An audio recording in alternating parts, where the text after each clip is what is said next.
it's time for Toker Talk Radio, the voice of the marijuana nation. What are you people? On dope? Where you can toke. I inhale frequently. Or you can talk. I experimented with marijuana and didn't inhale. Or you can toke and talk. 10 federal criminal penalties for possession of up to 1 ounce of marijuana. While we talk about toke on Toker Talk Radio. So, by the way, when it comes to pot, if you're 40 years old, you live in a log cabin in Oregon, you got 12 giant pot plants in your backyard, have a ball. Live from beautiful Portland, Oregon at Rolla J Studios. Hey, this is great. Just not cannabis. Plus your calls live at 971-533-7111. They're walking on their pants with their cap on backwards, listening to Enema Man and Snoopy Poop Dog. What's to keep somebody from getting all potted up on weed and then getting behind the wheel? Gateway theory doesn't work. It's a reality. Holland, is it real?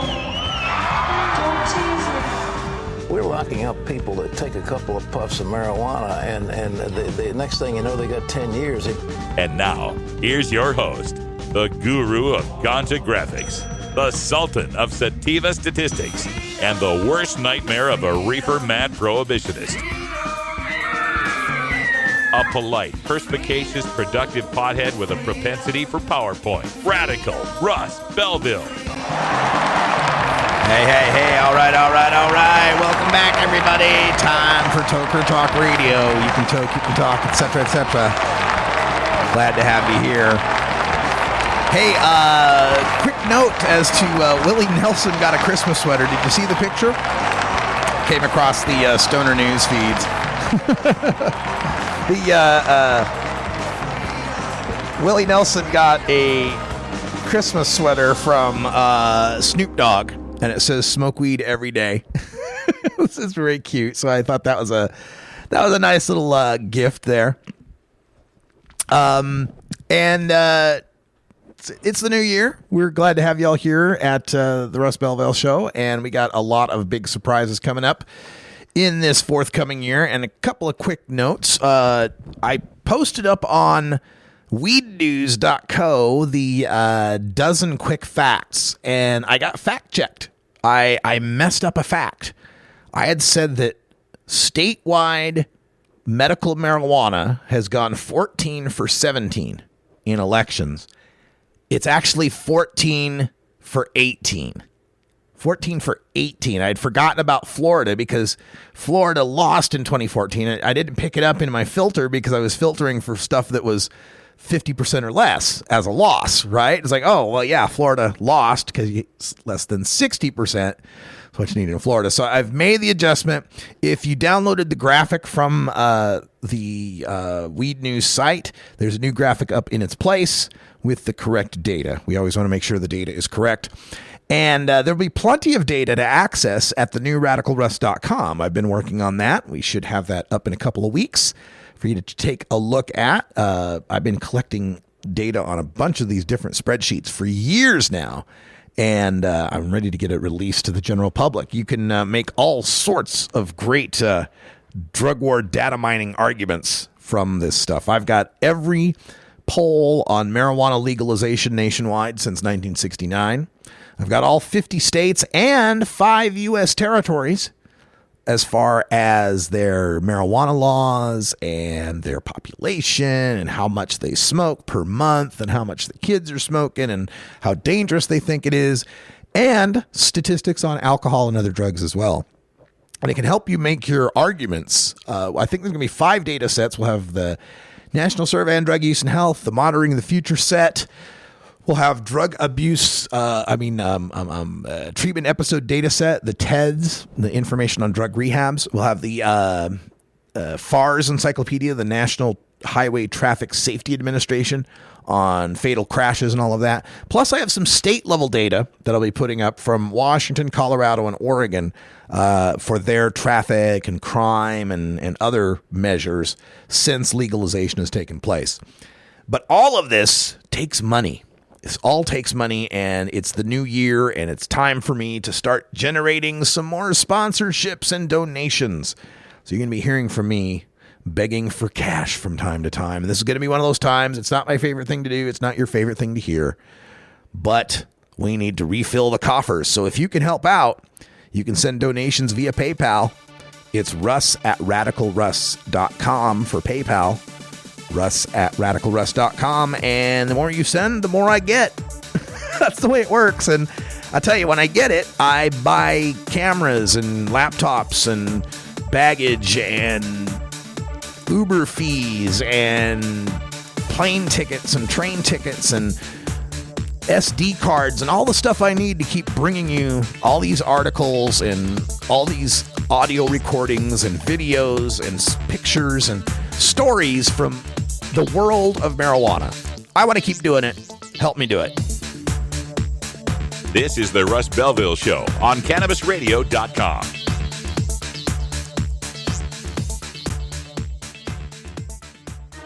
Legal to listen to all over the world. We're just not sure about France. CannabisRadio.com. CannabisRadio.com proudly presents the newest and greatest podcast in the galaxy, The Real Dirt with Chip Baker, your insider industry connection to accurate and entertaining information about cannabis technology, production, cultivation, and everything in between. Rolling joints and dropping knowledge about cannabis technology, production, cultivation, and everything in between. The future of legal cannabis has arrived, and we want to give you The Real Dirt with Chip Baker. Look for new episodes at CannabisRadio.com, TheRealDirt.com, or subscribe to the show on iTunes, Stitcher, and iHeartRadio. Educator, author, and advocate Dr. Mitch Earlywine is here to tackle the burning issues. And I'm here to clear up the myths about cannabis and burn them away with science. CannabisRadio.com presents a no-holds-barred platform that seeks to redefine and revolutionize the entire scope of the cannabis culture while opening the door for more to join the cannabis crusade. Dr. Kevin Hill. You can't ignore the fact that, like alcohol, most people who use don't have a problem. So I think that you need to think about policy in that way while educating people properly about marijuana. I think that's the way to go. Burning issues, only on CannabisRadio.com. Marijuana is not addictive, but listening to the Russ Belville Show is. New beginner guitars and banjos are often constructed much better than ones built before your time. Why struggle? Get a new instrument or fix the old one. The trusted professionals at the Fingerboard Extension will evaluate your instrument for free. Repairs are priced for people who work for a living. Stop by the Fingerboard Extension downtown Corvallis at 120 Northwest 2nd Street today, or check out its inventory on the web at fingerboardextension.com.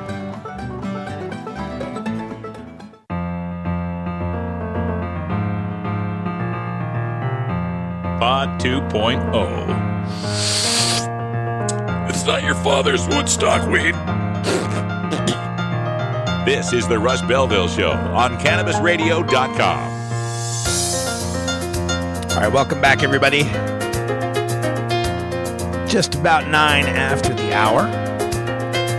Just catching up on some of the chat room. Glad to see so many folks out there run around. And John Thomas, Reverend Richard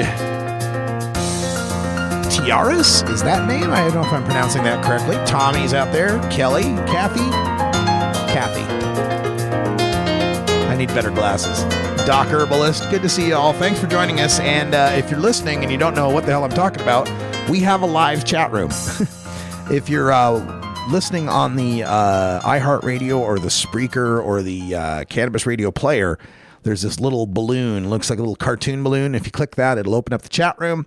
You can join the rest of the chatters, including Big Daddy Fink, who just signed in from the Atlanta area. No, South Carolina, South Kakalaki. Anyway, got another story I wanted to talk about a little bit here, and it has to do with an article that I was reading in LA Weekly about Marijuana Anonymous. And it's, modeled on Alcoholics Anonymous, the 12-step program, and how Marijuana Anonymous helps combat cannabis dependency. Now, I'm not going to get into the argument about whether there is cannabis dependency, how serious it may be, whether these people really have it, because as far as I'm concerned, if they think they have it and they want to sit in a room with each other and talk about it, fine, great. That's your thing. How people, their relationship, other people's relationship with cannabis, to me is none of my business. I don't care, right? If you've got a problem with it and you need some help with that, I encourage you to get that help. Please do. My only issue with cannabis really is personal, is really that I have a relationship with it and I don't think I should be treated differently because of that. That's really what it comes down to. I shouldn't be arrested, ticketed, fined, jailed, discriminated against, rejected, shunned, treated differently, given second-class service or participation, restricted from employment or housing or medical treatments or child custody or gun rights or anything else. My relationship with cannabis ought to be nobody's business. No big deal. So when it comes to this idea of cannabis dependency and Marijuana Anonymous and all of that, it doesn't affect me, and I don't care about it until it starts getting used as a method to start infringing on my rights and treating me differently and making me a second-class citizen again. And so what I wanted to focus on here was this notion of cannabis dependency and how it's going to be used by our opponents and people who dislike us, cannabigots, how they're going to use this in the future as marijuana inevitably becomes more and more legal. And I wanted to hit upon one particular link that was in the story. And it had to do with studies on dependence, on drug use dependence. And so this study that they brought up came from 2010. And the study was entitled Probability and Predictors of Transition from First Use to Dependence on Nicotine, Alcohol, Cannabis, and Cocaine. Results of the National Epidemiological Survey on Alcohol and Related Conditions. So these researchers were basically trying to figure out what is the cumulative probability of developing dependence among nicotine, alcohol, cannabis, and cocaine users, and to try to predict what effects lead from use to dependence. So they did this on they had 15,000, almost 16,000 smokers, almost 29,000 drinkers, 7,300 pot smokers, about 2,200 cocaine users. And they used analysis to figure out what's the cumulative probability of transitioning from use to dependence. What's the chance that using this drug is going to lead you to being dependent on the drug? Now, what they found was that the cumulative probability estimate of transition to dependence was 67.5% for nicotine users. Wow. So what they're saying is someone who smokes a cigarette 2 out of 3 times is going to end up being a smoker, going to be addicted to it, have dependence problem. 2 out of 3 of them that try it will move on to dependence. Cumulative probability. They found that it was 22.7% for alcohol users. More than 1 out of 5 people who try a drink of alcohol are going to end up dependent on it. They're going to have an alcohol problem. More than 1 out of 5. They found that the cumulative probability estimate for transition to dependence was 20.9% for cocaine users. 1 out of 5 people that tries cocaine going to have a dependence problem with it. About the same rate as the alcohol users. A little less. And for cannabis, the cumulative probability estimate of transition to dependence for cannabis users was 8.9%. Barely 1 out of 11. Now, another thing they discovered in this study was that the dependence came faster with cannabis and cocaine. That is, the median number of cases, half the cases that transitioned to dependence, the median was 27 years for smoking. The median for alcohol was 13 years. The median for cocaine was 5 years, and the median for cannabis was 4. So far fewer people are going to have a dependence problem with cannabis, but they're going to find out quicker. It's going to take less time for them to find that out. And what this study tells us here, or what I want to get out of this study here, is that this idea of cannabis dependence being used as a cudgel to beat back marijuana legalization, oh my God, people become dependent on it, once again suffers from that selective bias of not looking at the other drugs, the legal ones, where 1 out of 5 are going to get addicted to alcohol and 2 out of 3 are going to get addicted to nicotine. So do we require the same sorts of requirements for nicotine? Imagine, if you will, that we took the rules for marijuana packaging and we applied them to cigarettes. Imagine no more just pull the little piece of plastic, strip off of the little cellophane off of the cigarette pack to get your smokes. Imagine that instead it comes in a childproof sealed container. Opaque, childproof, sealed container with no colors, no cartoon characters, and no, flashy graphics. All right? Just like we do with cannabis, right? Opaque, sealed containers, childproof for your cigarettes. Imagine proposing that. Imagine proposing the advertising restrictions on alcohol that are being proposed for cannabis. Your bar can't have a sign any bigger than 1,600 square inches. Can only be black letters on white font of a certain point size. You can't have any giveaways. You can't have any 2-for-1s. You can't have any specials. Imagine. But these substances that have a 2 out of 3 dependence risk and a 1 out of 5 dependence risk, we do very little to curb the 1 out of 5 one. We've done better with the tobacco one. There's a lot more restrictions on tobacco advertising and tobacco promotion than there used to be. But nowhere near what we're trying to build for cannabis that only has a dependence issue with 1 out of 9. And then let's consider what is the effect of that dependence on our society. 2 out of 3 tobacco smokers moving on to a dependence leads to those 2 out of 3 people having more lung cancer, having more emphysema, having more health issues, costing our healthcare system more, reducing our productivity, not just from their illnesses and absenteeism, but also from the damn cigarette breaks they got to take every hour or two.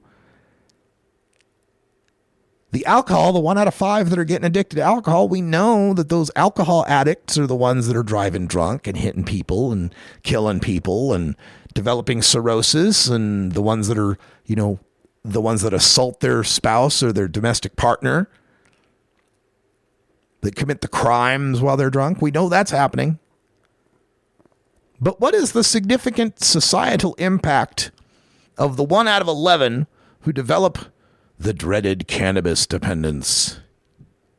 What, more noodly guitar solos? Really, really awesome pastries? Great art? What is it? What's the problem we're trying to protect ourselves from by not having the billboards and putting the stuff in the childproof opaque containers and reducing the advertising and limiting the 1 ounce purchases, and the home grows have to be completely locked up? What is the big societal fear? Well, it's that people will grow that pot and sell it on the black market to places where it's illegal. Really, it's so odd that so much of what is wrong with how we're legalizing isn't the fault of legalizing. It's the fault of us having to deal with other places that still maintain prohibition.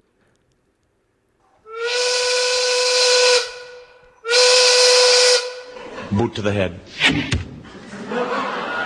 Ow, you bullet me in the head! Yeah, you had it coming. Happy 420, everyone, from one of America's 2 legal time zones, with the exception of the Pacific time zone in Idaho. But it's great to be legal. I'm going to celebrate with this nice, well-rolled cone. We'll take a break, and when we come back, we'll talk more about the dependency on cannabis. Oh, no! Being green is good. Growing green is good. Making green is great. CannabisRadio.com. Equio, New Frontiers' cutting-edge big data platform, puts the information and answers you need right at your fingertips in real time to help you more effectively run your cannabis business. Go to www.equio.io to sign up for your free membership today. Again, that's www.equio.io. Run with New Frontier and let us help you conquer the wild. NORMAL stands for Responsible Adult Cannabis Use. If cannabis use is causing problems in your life, consider taking a break or seeking medical assistance. Consider ceasing cannabis use if you have a family history of mental illness. Don't drive or operate heavy machinery while impaired by cannabis use. Cannabis use is not without risks, even though the risks may be far less than those posed by legal drugs. You're not high. You're listening to the Russ Belville Show on CannabisRadio.com. The Supreme Court is wrong on the Second Amendment. Okay, maybe you're high, too.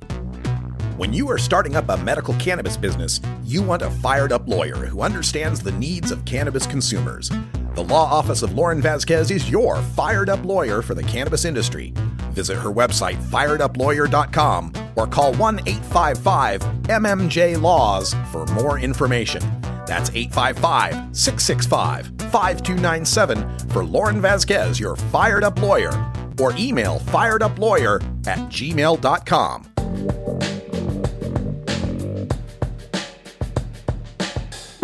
Warning, hits taken on this show are larger than they appear. Do not try this at home. These people are professionals. Or at least they pay me to say that. This is Dan Michaels from danmichaelsaudio.com, and you're listening to Radical Russ on CannabisRadio.com. All right, welcome back, everybody. Hope you had a great safety meeting. I'm feeling pretty safe here myself.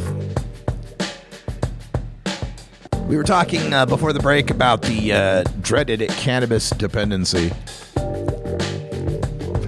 I feel like when it comes to someone's relationship with cannabis, the only person that can determine whether or not they've got a problem with it is the person who's got a problem with it.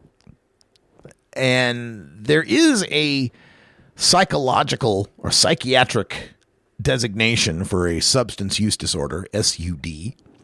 The DSM-5 has got a list of I think it's 11 different things that you ask someone. And if someone's answering yes to a couple of them or more, that's supposed to be indicative of a substance use disorder. And there's things in it like, tried many, many times to stop and was unsuccessful in stopping.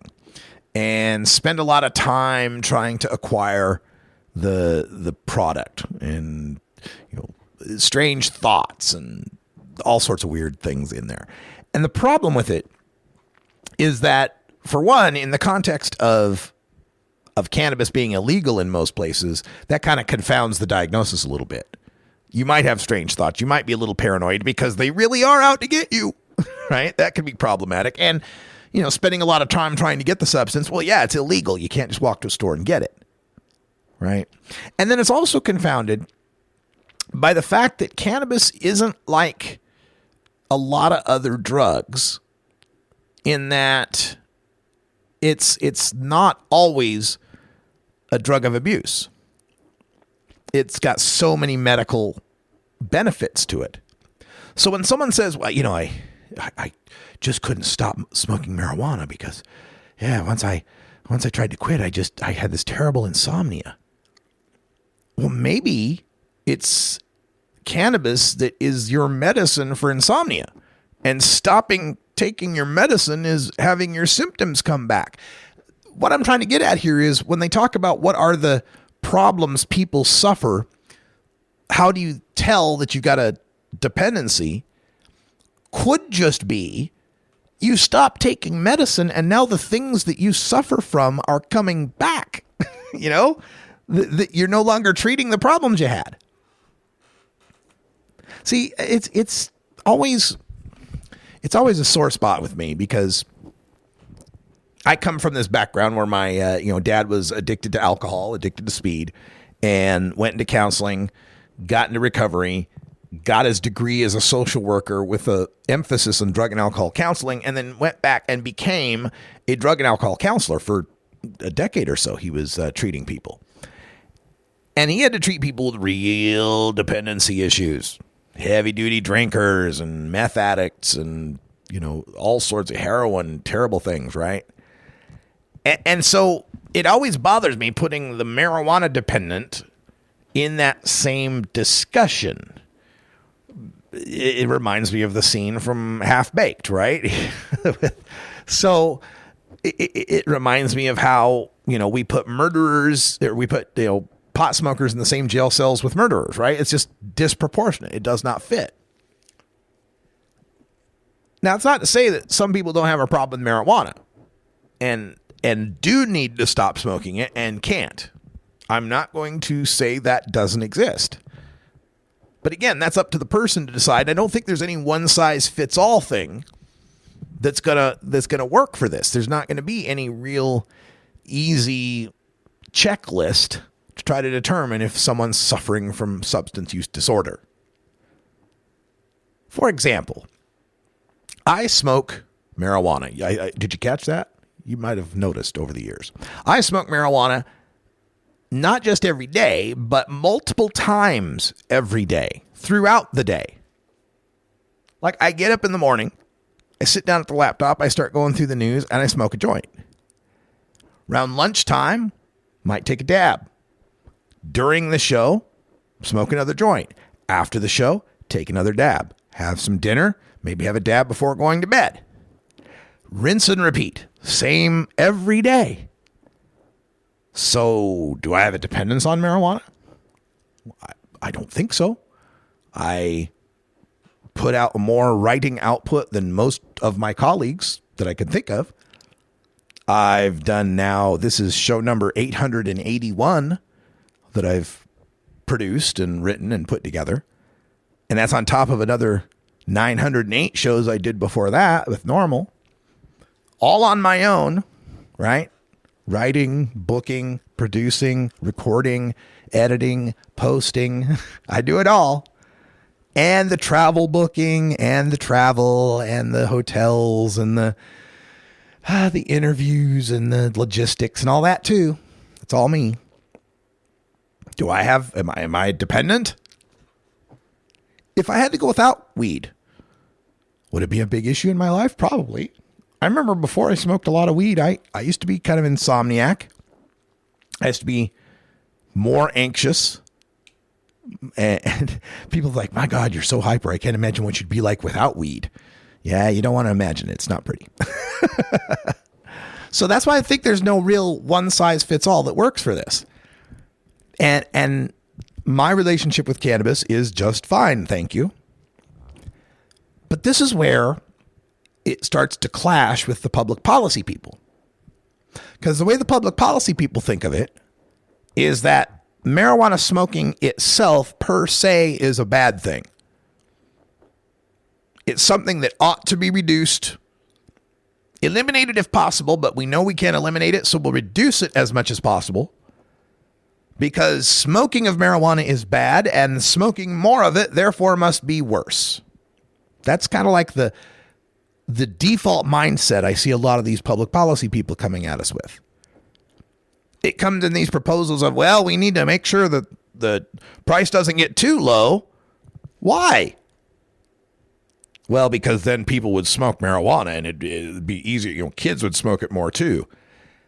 Yeah, but I smoke more too. I smoke a lot. I'm not going to smoke anymore. I really think I'm smoking as much as I can smoke. And all you're doing by keeping the price high is making me have to spend more money on it. This is a hypothetical conversation where I actually have to spend money on weed. I don't spend money on weed. I know too many growers. But anyway, I'm one of the lucky ones. Hypothetically, if I had to spend money on weed, all you're doing by keeping the price high is artificially restricting people's choice to use as much weed as they'd like. And for some of us, that's a bad thing. For the medical patients out there, it's certainly a bad thing, artificially making the price high. And for people like me who it's just a part of our life. It's like coffee to us. It's like just a daily thing. You're infringing on our rights to try to dissuade somebody from taking the wrong path or becoming addicted to something that, again, the studies show is the one least likely to get addicted to. We could handle, at least it would be a little more understandable if all of these restrictions and this mindset was applied to everything else that's far more harmful than marijuana. But for it to consistently be applied against this brand new marijuana thing, which has been around for 7,000 years, but to be consistently applied to our choice and not applied to everyone else's choices that are so more harmful to themselves and to the rest of society, just gets old. It just is so frustrating. We just want equal treatment. And it's hard to accept not getting that equal treatment. It's hard to accept it when you turn on the television and it's bad enough that there's the beer ads, right? And the Coors Light and all that, and the bikini models with the cheeseburgers, all the stuff that I've been mentioning. But that's advertising, right? You can expect, advertising. They're trying to sell something. They're going to use sex. They're going to make it seem glamorous and young and hip and chic, and you can expect that, right? That's already bad enough. But then you'll turn on shows like the Today Show, like hour 4 of the Today Show with Hoda and Kathy Lee. Are they still doing that? I haven't watched Today in a while, but are they still doing that thing where they've all got like a full glass of wine at 9 a.m.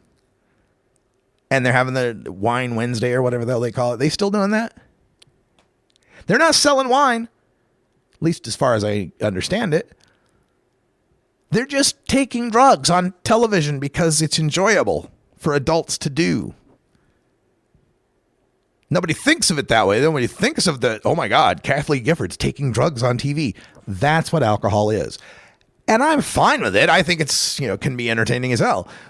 I like the old clips of the 60s when the Rat Pack, Dean Martin and, Sammy Davis Jr. and all those guys were Peter Lawford. They were drinking on stage. They had they literally had a bar on stage at the Sands during their sets with an orchestra behind the bar, right? And the bartender right there on the stage while Dean singing or Frank Sinatra's singing.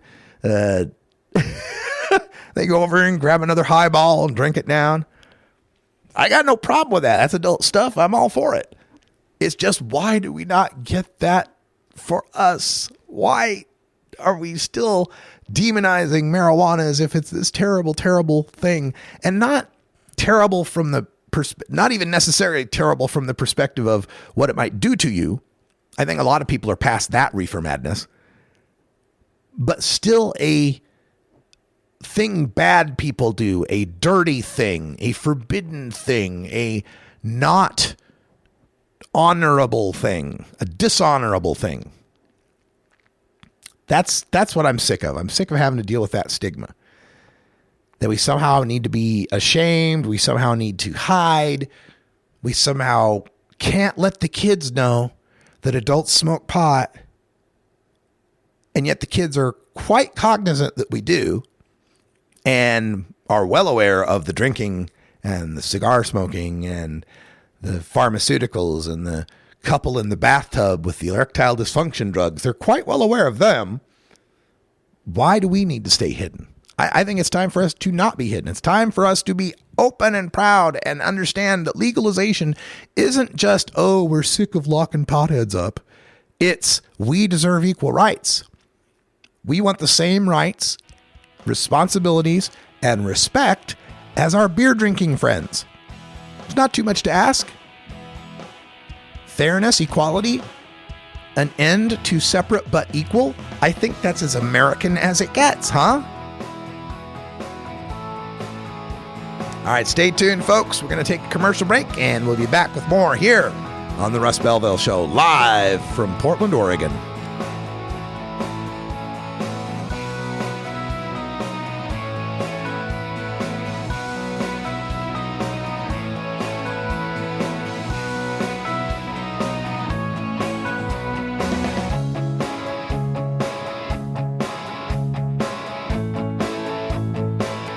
This is the Russ Belville Show on CannabisRadio.com.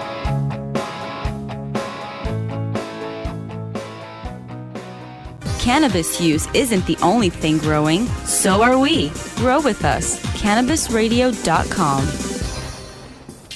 Cannabis legalization efforts are increasing competition for businesses wanting to make it big. In this complex and fast-changing environment, only the savviest will survive. What are you going to do to stay ahead of the game? Enter New Frontier's free platform, Equio, the premier business intelligence, visualization, and marketing platform for the cannabis industry. With Equio, you can stay on top of your store's sales, trends, and competition, better understand your seasonality and broader sales trends, identify and compare your top products and categories, and cross-buying opportunities. Go to www.equio.io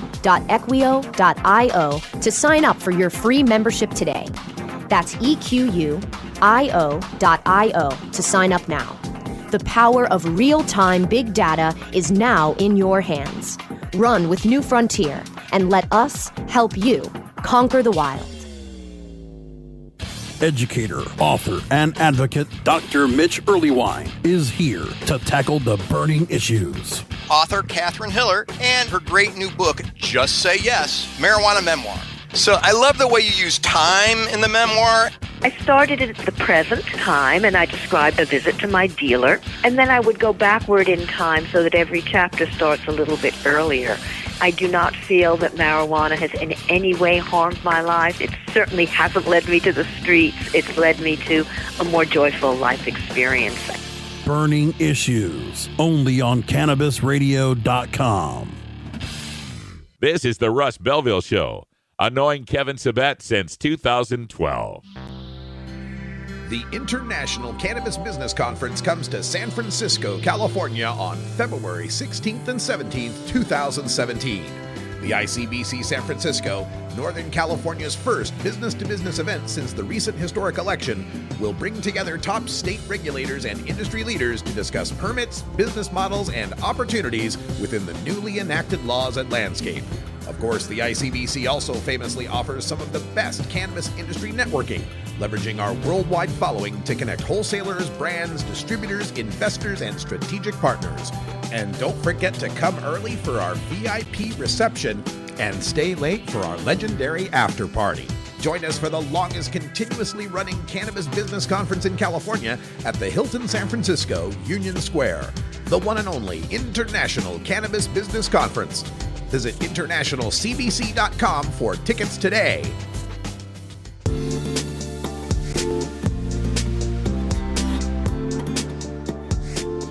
Most of us pirates, we go on vacation to North Dakota, you know, because they've got a town called Argusville. Arr, arr, arr. What are you smoking there, boy? This is Dan Michaels from DanMichaelsAudio.com. And you're listening to Radical Russ on CannabisRadio.com. Welcome back, everyone. 39 after the hour, and I'm really excited about the Inauguration Day protest. Adam Eidinger and the cats with DCMJ, the DC Cannabis Coalition, are going to be handing out 4,200 joints at Donald Trump's inauguration. And they're instructing folks at 4 minutes and 20 seconds into Donald Trump's inauguration speech to light them up. And wow, this will be, I think, our first big test to see what's going to happen here with weed under a Trump administration. Because it's an interesting situation in Washington, D.C. Of course, Initiative 71 legalized the personal possession of up to 2 ounces of marijuana in Washington, D.C. and home cultivation. But Congress has blocked any sort of marijuana market. So there's no shops, there's no commercial grows or anything. However, people can gift marijuana to one another. They can give it to each other freely. So I was there in May when DCMJ had a protest outside the White House, and they had set it up where they brought out a big old wagon, and it had a PA system kind of thing on it. And we were just right out there in front of Lafayette Park and handing out joints and seedlings to people. Let's say about 100, 200 people out there. And people were lighting up. And the Secret Service was right there. I mean, you could see them plain as day just looking at us. And the Washington, D.C. police, and nobody's doing anything about it. Now, in Washington, D.C., though, you have to remember that not everything in Washington, D.C. is Washington, D.C. A lot of stuff in Washington, D.C. is federal land. In fact, I think it's about 60% of the land in D.C. is federal. And we found this out in May. I mean, we didn't find it out, but it affected us in May when we were having that protest because we were protesting initially on Pennsylvania Avenue. Pennsylvania Avenue is a road. It, therefore, is part of Washington, D.C., the city. Now, Pennsylvania Avenue runs right in front of the White House there, right? So that's where we were protesting. And since we were on that road, that's D.C. property, and the joints we were holding were perfectly legal. But there was a disturbance that day, and the Secret Service wanted to close off Pennsylvania Avenue for safety's sake, move everyone back a block. Well, back a block was, I think, I Street or H Street. I can't remember which. Or maybe it's K Street, whatever it is. But one of them letter streets. And again, that's a street, so it's Washington, D.C., so it's D.C. land. It's perfectly legal to have that joint. But in between Pennsylvania and that street was Lafayette Park. And Lafayette Park is federal. It's federal land. So all the folks that had weed on them and plants and all that stuff were legal on the street. And then if they walked into the park, they were federally illegal and could be arrested. And then once they got back out to the street, they'd be legal again.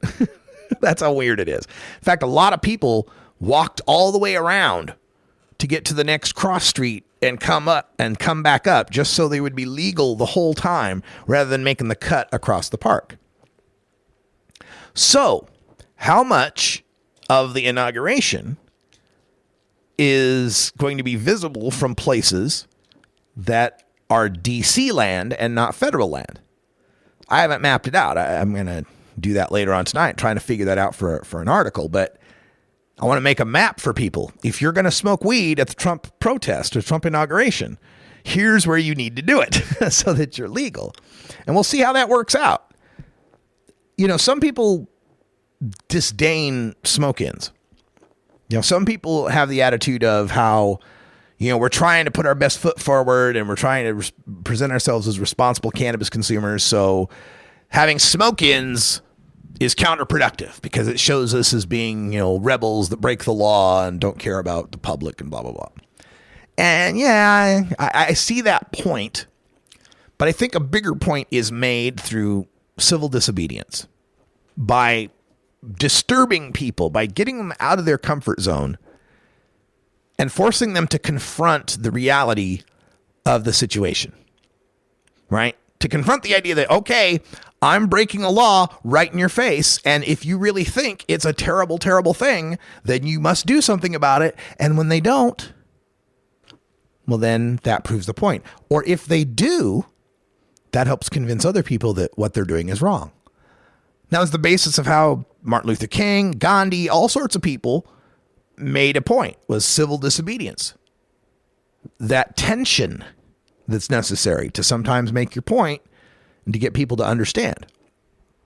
You know, I read sometimes people getting upset, like here in Portland, people get upset when there's like a Black Lives Matter protest or a Trump protest, and they walk out onto the freeway, they walk out onto I-5 and they block the traffic on I-5.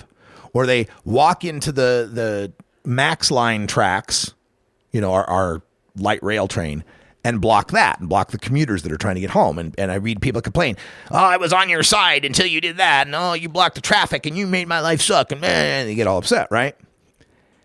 But I think they miss the point of the tension, the point of the civil disobedience, which is if you think you're inconvenienced just trying to drive somewhere on the freeway because there's a bunch of protesters in the road, imagine being a black guy trying to drive anywhere and getting pulled over on a weekly basis and how much that's an annoyance to his life. Imagine, you know, the point being, I don't want to try to make up more examples. The point being, though, that if you're inconvenienced by the traffic problem by the protest, imagine how much more inconvenient what they're protesting about is. And I think people miss that sometimes. So I support this. I think the DCMJ thing is a great idea. Smoke out the Trump administration. Let's do it. Of course, maybe some will say, see, there's the backlash. That's what Jeff Sessions will jump right on. See, they smoked weed right out there in front of the inauguration. I don't know. I think it's worth doing. I say keep pushing the boundaries. We're just going to have to, it's going to be an interesting next 4 years. And I think the tactics we're going to have to employ are going to have to be a little less nice guy, a little less, oh, we'll find a way that we can possibly work with it. We might be able to work with them and might be able. Now, I think this is going to be a brawl. I think that, well, I've been writing about it for a while now. I think that the team that Trump is putting together in his administration does not bode well for it being friendly toward the marijuana industry. Let's put it that way. Now, maybe I'm wrong. Maybe Donald Trump has lined up, maybe Donald Trump, Coach Trump here, has, drafted running back after running back after running back. But when he puts them on the field, it'll all be for passing game, right? Maybe.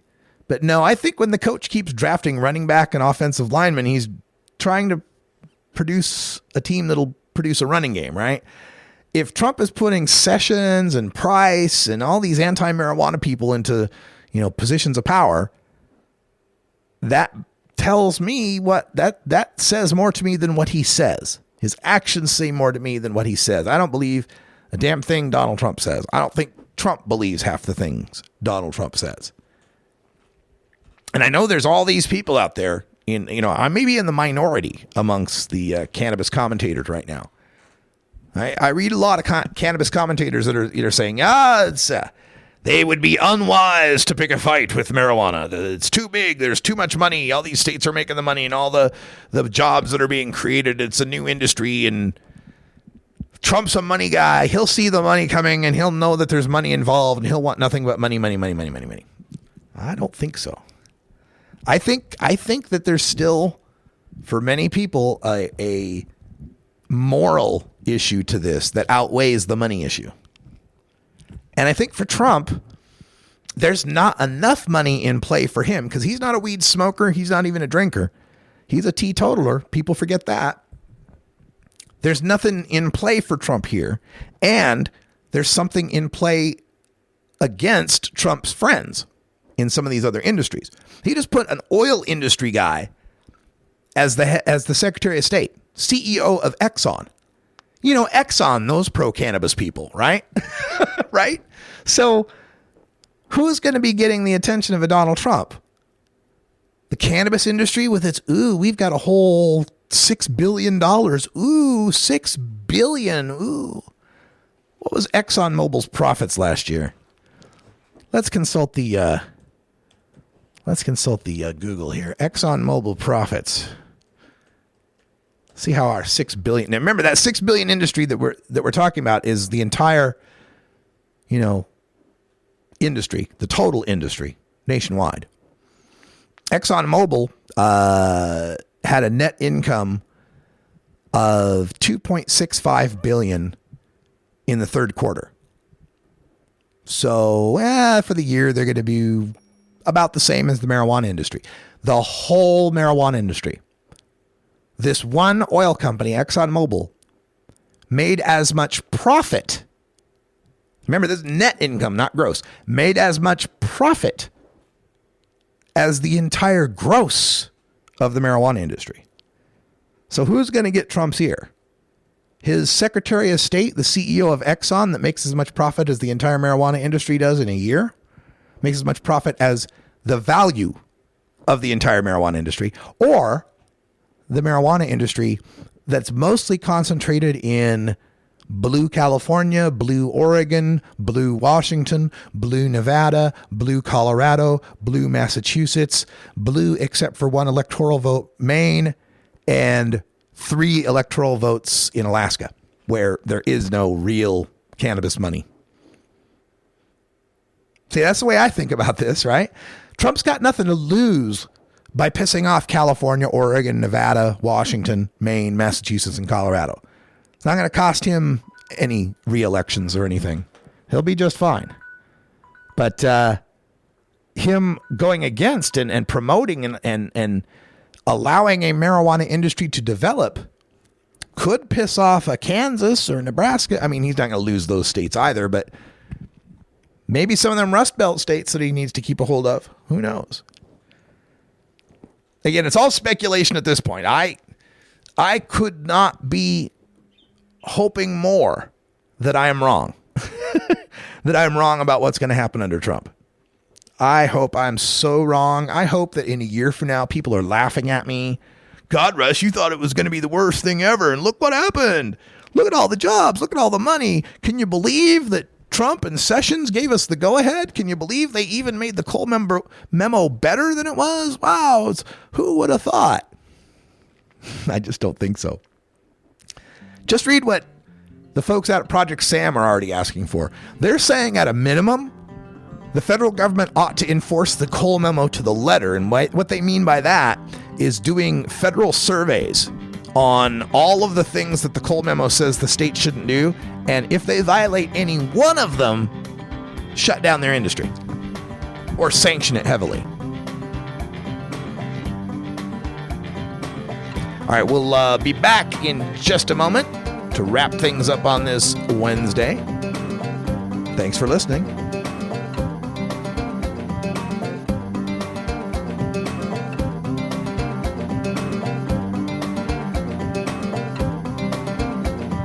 This is the Russ Belville Show on CannabisRadio.com.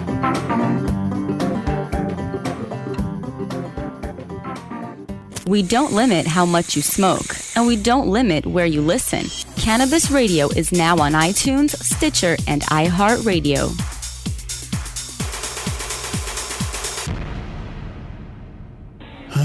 Cash? Sorry. I don't carry around cash, and I don't want to use the ATM and pay surcharges. You don't need to carry cash. Haven't you heard about PayQuick? Okay, tell me about PayQuick.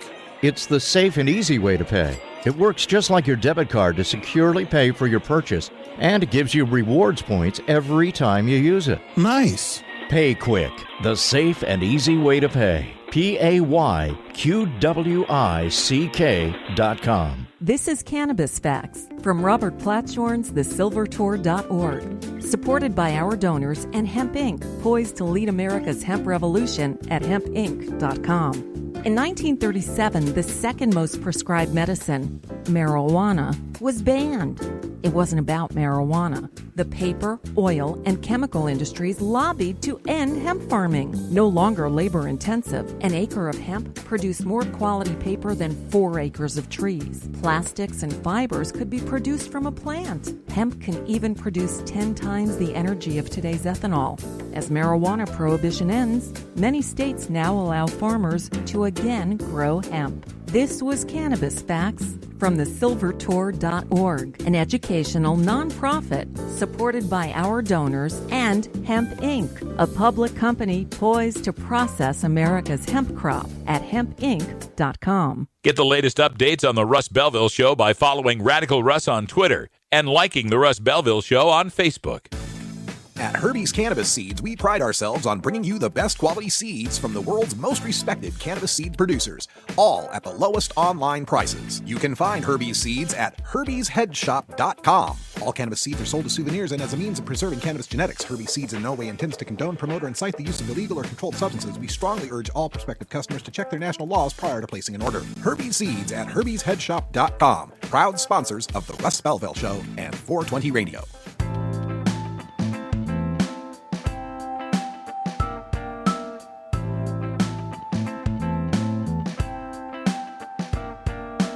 And blue blasten Gergen, Pfaffen der Blasten, Schnurb Norben.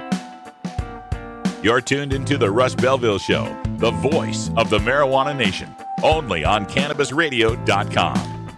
Welcome back, everybody. And as we wind up that last segment, wanted to make a mention. I got a lot of inspiration from an article in Politico magazine. Jeff Sessions' Coming War on Legal Marijuana is written by Jim Higdon. If you recognize that name, he's the author of Cornbread Mafia. He was a guest on our Reformers Reader segment. And Higdon makes a really good point in here and talks about how the Rohrabacher Amendment twice passed the House most recently in 2015 as part of the omnibus spending package and signed into law. The Rohrabacher Amendment, of course, is the one that says the DOJ can't spend any money to prosecute in the medical marijuana states. And that's protected them from federal raids for the past couple of years. And this went through even up to the courts that said, no, it's, absolutely legit. Can't go after the states. Here's the problem. If it's part of a spending bill, it has to be renewed every year. And so this Rohrabacher Amendment, it's good until this April. And now there's new rules that have been implemented by Speaker of the House Paul Ryan. This is according to Higdon's article. Amendments related to guns, abortion, LGBT issues, and marijuana will no longer be permitted. A change that Kentucky Representative Thomas Massey, a sponsor of a bill to protect industrial hemp programs, considers an affront to regular order and a travesty to our democracy. So, no more purse string amendments to protect veterans, to protect medical marijuana, nothing like that. No more of this. You can't spend money to bust people will be possible through the House, where we've been making a lot of gains. Now, we could try to do that in the Senate, but it's 52-48 Republicans in the Senate at this point, and the chances of getting that through a committee are zero. So, as of April, that protection that we've got for medical marijuana goes away. And like I said, the folks out at Project Sam, they've got some ideas as to what should happen. They're already saying that there should be a memo to the marijuana industry. This is Sabet says, the DOJ could write a letter to governors in legalized states stating that any state that issued licenses regulating marijuana sales is a violation of the Controlled Substances Act and say they have 90 days to revoke licenses. It could issue a new memo to the states that have not implemented marijuana sales yet and say that they advise those states not to allow them. DOJ could also say that in the next 6 months they will enforce the 2013 Cole Memo and determine if states have violated its terms. It would be hard to argue that they haven't. Without any restraint from Congress and being egged on by the likes of Project Sam, the only thing that could stand in Attorney General Sessions' way of launching a new front in the marijuana wars is the president-elect. So, folks, you want to trust Trump? You want to think Trump's going to be keen on a big marijuana industry? I wouldn't make that bet. All right, folks, that's all the time we got for today. Time flies when you legalize. Thanks for joining us here. And every weekday on CannabisRadio.com, where we are live from beautiful legal Potland, Oregon, and Delta 9 Studios. I'm Radical Russ. Thanks for joining us. And until next time, take care of each other, tokers. This is the Russ Belville Show. The Russ Belville Show is blogging and podcasting daily at RadicalRuss.com. You take a seed, you plant it, you grow it, you dry it, you roll it, you smoke it. You take a seed, you plant it, you grow it, you dry it, you roll it, you smoke it. You take a seed, you plant it, you grow it, you dry it, you roll it, you smoke it, and it goes down smooth. Hey!